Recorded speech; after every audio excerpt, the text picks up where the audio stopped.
Hello again. Welcome to Sleepless Archive. And if you love listening ancient love story while sleeping, please consider to subscribe to our channel and wherever you are in the world, and whatever thoughts might be keeping you awake tonight, this is your quiet hour. Your pause between the noise, your resting place in time. Tonight, we go back, far back, into myth and empire and love. A love that was never meant to last, but one that echoed through centuries. This is the story of Dido, the queen of Carthage, and the man who would leave her behind, Aeneas, the wandering hero of Troy. This is not a love story, not in the way we hope. This is a tragedy beneath the stars. So breathe in and drift with me into the ancient wind. Troy has fallen. Its walls, once proud and defiant, are now ash beneath the heel of the Greeks. Among the smoke, a man walks through ruin. His name is Aeneas. He carries his father on his back and his son by the hand, and the gods whisper in his ear, "Leave, go." Rome awaits, but he does not yet know what Rome means, only that he cannot stay. The sea calls him, and the gods press forward. And so, Aeneas flees Troy, wandering through storms, shipwrecks, silence, toward a fate that is not his own choosing.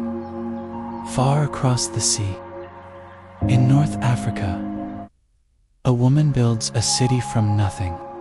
Her name is Dido. She was once a princess of Tyre, but her brother murdered her husband, so she fled with her people to the edge of the world. There, she builds Carthage, brick by brick, law by law, a home for the broken, a queen crowned by her own survival. She does not expect love. She has learned what love costs. But fate, or perhaps the gods, have other plans. One night, a storm rolls in.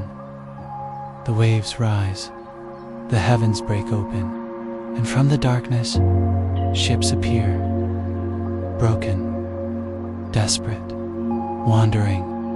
Among them is Aeneas. He is brought before the queen, drenched, silent, haunted. Dido listens. He tells her of Troy, of loss, of fire, of gods and omens and dust, and something within her stirs. She sees in him a reflection, a survivor, a soul caught between duty and sorrow. She gives him shelter, and soon gives him more. For a time, they are happy. They hunt together. They dined. They laugh.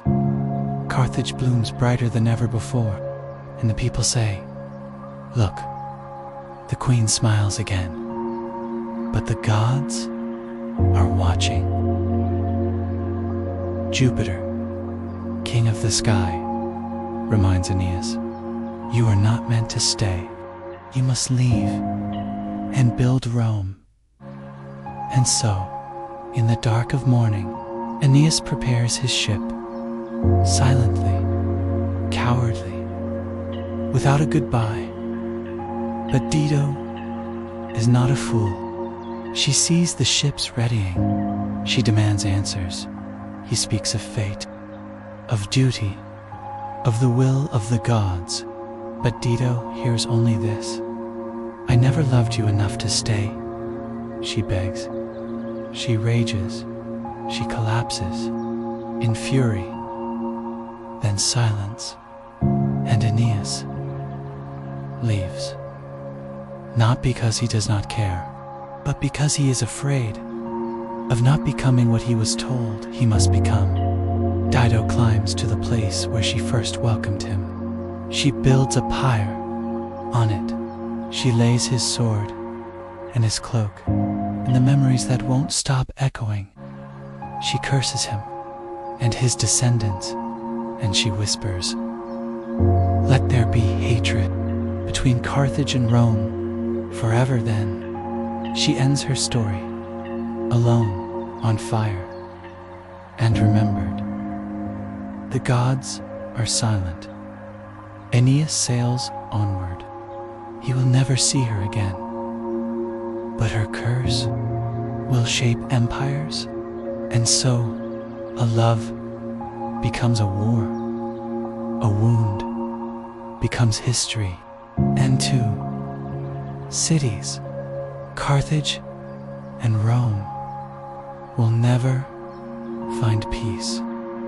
Soft ambient music fades in, the sound of wind, a distant flame, a passing wave. So now, close your eyes. Let the past become the sea, and sleep beneath the stars of old stories. Good night.